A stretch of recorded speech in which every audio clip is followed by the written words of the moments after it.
Right now, somewhere across from you, or beside you, or on the other end of a phone call, someone has no idea the conversation you had with yourself last week already ended things.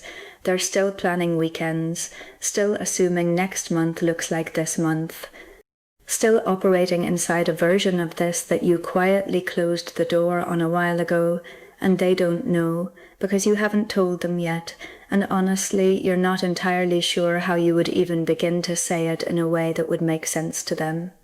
That gap right there, between what you've already accepted and what they're still living inside of, unaware, is where you are right now, standing in the middle of it. It's an uncomfortable place to stand, and I'm not going to pretend it isn't, because pretending isn't what this channel does, and it's not what you need from me right now either. But it's also proof of something important. You didn't arrive at this decision carelessly, in a fit of anger you'll regret in a week. You arrived at it slowly, the way real decisions actually get made, one quiet realization stacked on top of another until there was nothing left to debate with yourself about.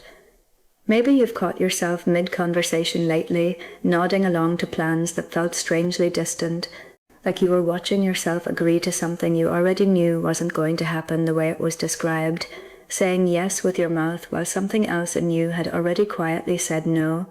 That specific feeling of going through the motions of a future you've privately already ruled out is one of the clearest signals there is that a decision has already settled somewhere underneath the surface, whether or not you've found the words for it yet, and whether or not you've admitted it to a single other person. If you're new here, stick around, hit subscribe, it helps more than you'd think, and drop a like if any of this feels familiar so far, even a small part of it. If you've watched a few of these already, welcome back, you know the drill by now. Keep what fits your actual situation, drop what doesn't. This isn't a one-size-fits-all thing, and I'm not going to pretend every single part of it applies perfectly to your life. You stopped arguing for this a while ago, and that matters more than people realize. Arguing, in its own strange way, is a form of investment. You don't fight to fix something you've already given up on entirely. Somewhere between the last real disagreement and now, the fight left the room and never quite came back. Not because you got tired, though maybe you did, but because part of you had already moved past needing this particular thing to work out the way it used to. Silence replaced the arguing, and you probably told yourself that was maturity, or growth, or just picking your battles more carefully than you used to. Maybe that's true, or maybe it was the sound of something already ending, just very quietly, without either of you formally announcing it. The small things don't land the way they used to, and you've probably noticed it without stopping to name what's actually happening underneath it. A missed call that would have bothered you 6 months ago barely registers now, gone from your mind within minutes, replaced by whatever you were doing before it interrupted you. A cancelled plan that used to sting doesn't even make it onto your radar for more than a minute or two before you've already moved on to something else entirely, something that matters more to you right now than it used to. That's not you becoming colder or less invested in people generally, and it's not you shutting down emotionally either. That's specific. It's happening here, with this particular person, in this particular situation, and it's happening because something in you has already recalibrated what this relationship gets to cost you emotionally, and the answer apparently is a lot less than it used to be able to. You've started picturing your life without this in it, and not in a fearful way anymore. There was a time when imagining life without them felt like standing on a ledge, dizzying, something to avoid thinking about too directly because it felt too big and too frightening to hold. That's shifted, gradually, without a single dramatic turning point you could point back to.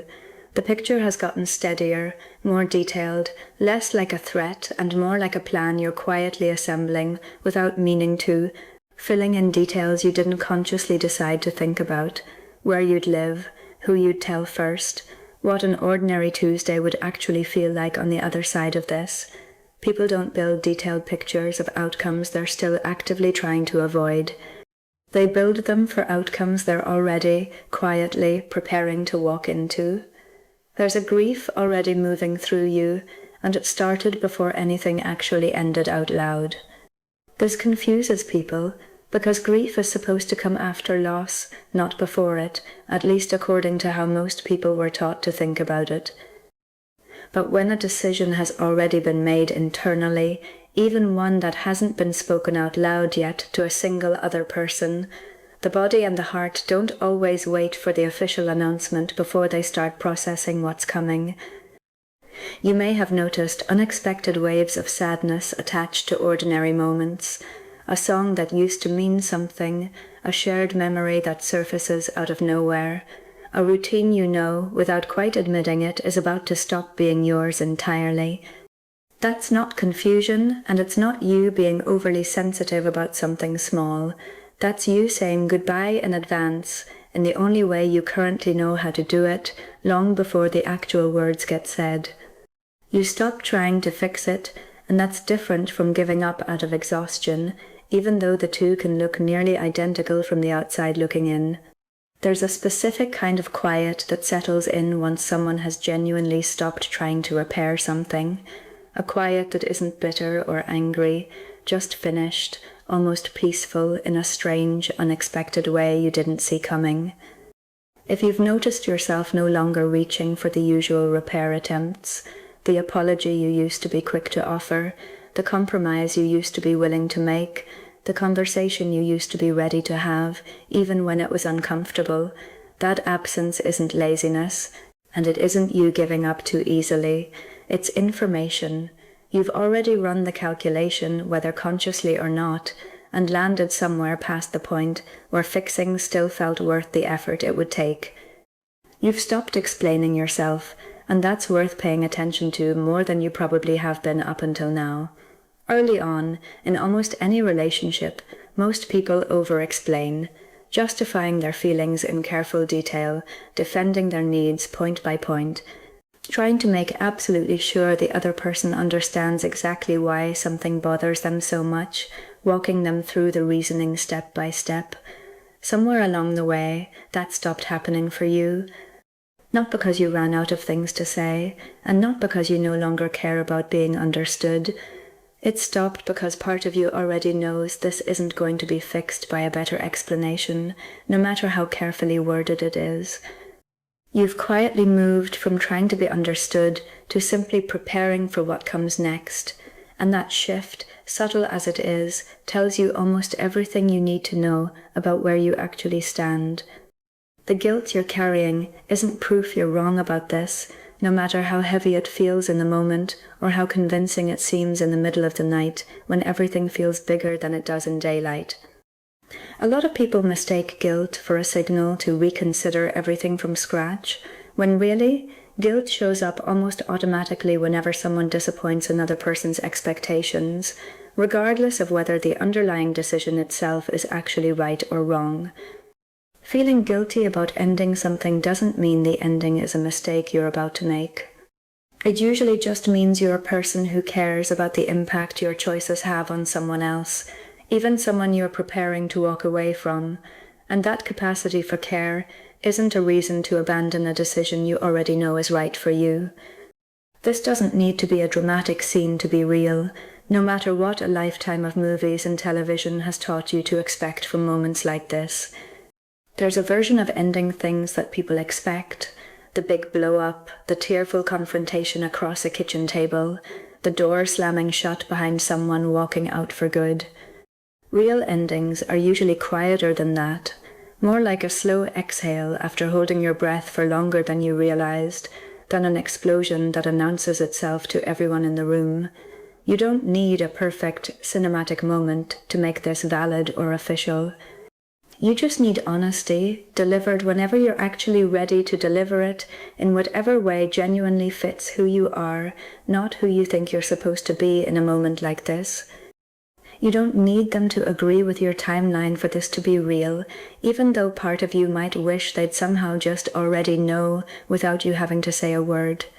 One of the hardest parts of finally deciding something is realizing the other person is going to be caught off guard, possibly hurt, possibly confused about how you got here so much faster than they did, and there's nothing you can do to soften that gap in timing before it happens. That gap doesn't make your decision less valid or less true. People rarely arrive at the same realization at the same moment, walking the same emotional distance at the same pace, and waiting for perfect timing usually just means waiting for a moment that was never actually going to come, no matter how long you held out for it. There's also a version of this where you keep waiting for a bigger, clearer sign before you say anything out loud, some final piece of proof that would make the decision feel airtight and undeniable to anyone who questioned it afterward, including yourself. But you've probably already had that moment more than once in some form or another, and it didn't actually change anything about how you already felt underneath it. At a certain point, waiting for more evidence stops being genuine caution and starts being a socially acceptable way of avoiding the actual conversation a little longer, dressed up as thoroughness or patience, when really it's just delay with better packaging. You're allowed to grieve something you chose to end, and that permission doesn't need to come from anyone but you. This surprises people, but choosing to leave doesn't cancel out the right to be sad about what's being left behind. You can be completely certain this is the right decision and still feel a real aching loss over what it meant, what it once was, who you both were, before things quietly changed shape without either of you agreeing to it out loud. Certainty and grief aren't opposites, and they don't cancel each other out just because they show up in the same sentence at the same time, without contradicting each other or making either feeling less true. You may have already told someone, even without meaning to, in small pieces you didn't fully notice yourself giving away in the moment. A comment made to a friend over coffee, phrased carefully, but still revealing more than you intended it to. A question you asked that only made sense if you were already thinking further ahead than anyone else around you realized you were. People often leak the truth of a decision in fragments long before they're ready to say it directly to the person it actually concerns, and if that's been happening for you, it's worth noticing what those fragments have already been quietly saying on your behalf, even while the rest of you was still insisting nothing had changed.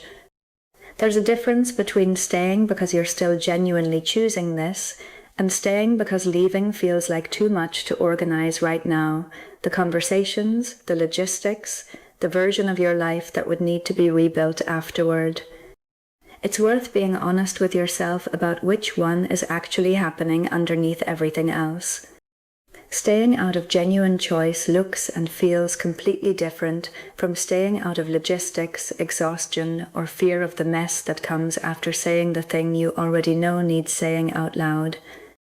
Only you can tell the difference from the inside, and it's worth actually sitting with that question rather than letting inertia quietly answer it for you by default, day after day, without you ever really deciding anything on purpose. There's also a quieter kind of decision happening in how you've started referring to this in your own head, even if you haven't said it out loud to anyone yet. Notice the tense you use when you think about it privately, past, not future. If you've caught yourself thinking about this relationship in the past tense before it's officially ended, that shift in language isn't accidental. Language tends to follow decisions, not the other way around, and if your inner voice has already moved on, that's rarely a coincidence worth ignoring. You might be waiting for a version of yourself that feels completely ready before you say anything out loud, calm, composed, certain down to the very last detail, with every sentence already perfectly rehearsed and every reaction already anticipated. That version may never fully arrive, no matter how long you wait for it, and that's worth accepting now rather than later, before you spend months holding out for a readiness that isn't coming in the form you're picturing.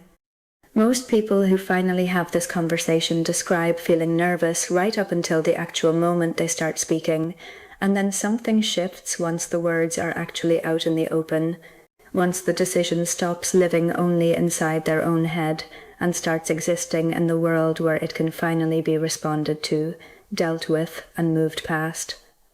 It's also worth considering what you actually owe them in this moment, separate from what guilt is telling you that you owe. Honesty, yes. Clarity, ideally, but not an infinite amount of your own peace sacrificed to manage their reaction perfectly, or to soften a truth so much that it stops being useful to either of you. You can care about how this lands for them without making their comfort the deciding factor in whether or when you finally say it. It's worth sitting with the question of what actually finally shifted things internally, even if you can't pin it to a single moment. Sometimes it isn't one big betrayal or one unforgivable event. Sometimes it's the slow accumulation of 100 small disappointments, none of them individually large enough to justify a dramatic exit, that eventually add up to more weight than the relationship can carry.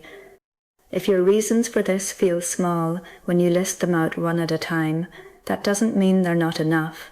Added together, over enough time, small things become the entire case.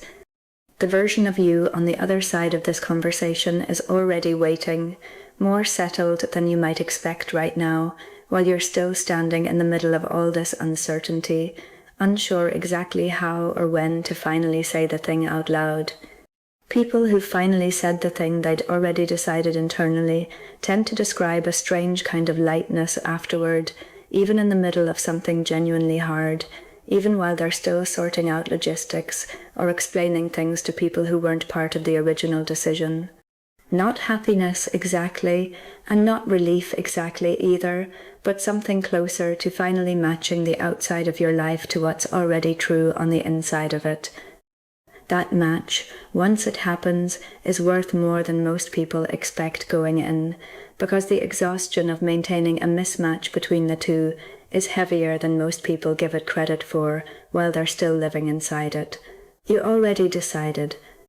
Somewhere in the last few weeks, quietly, without a formal announcement to anyone including yourself, you made this call, sentence by sentence, moment by moment, thought by thought, until there was nothing left to debate.